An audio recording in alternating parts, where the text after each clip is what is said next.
Hey everybody, welcome to day 2. Thanks for joining us. Today we're talking about the question, what do I do? I'm a Christ follower. What do I do if I sin? We have the chief of sinners today in the studio, Donnie Peters. Welcome, Donnie. Thank you. Thanks for joining us. Absolutely. So there it is.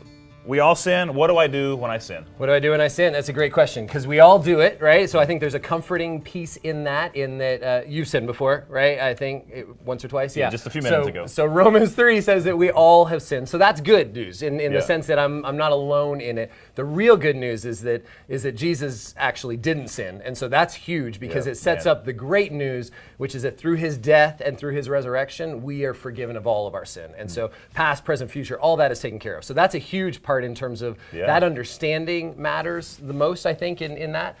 Then we just have to deal with it, right? So what do we do with that? Psalm 32. What do we do? Yeah, Psalm 32 says that when I had sin in my body, it was like my body was wasting away, like I was sick and had the flu, and nobody likes that. But it says when I confess my sin, then all of that disappeared. And we all love being on the other side of the flu when all of your strength comes back and stuff. So I think there's something in that word confession that matters to us. Okay, so you talk about confession. When I think about a courtroom, so unpack, what do you mean when you say confess?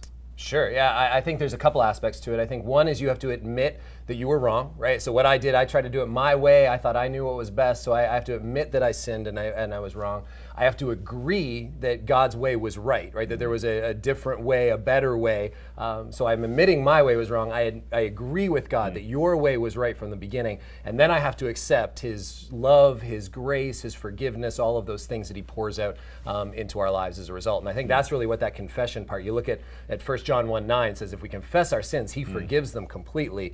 I got to admit that I was wrong, agree with God that he was right, and then accept what he gives in place of that for me. So, which that's meatier than saying, I'll just say, hey, sorry, God. I mean, that is saying, there's some changes God's asking of me. Yeah, I got to align my life and my ways with God's ways and what he says is right. So, I like it. Super clear. Makes sense. So read the rest of the article, put it into practice, and we'll see you back here tomorrow.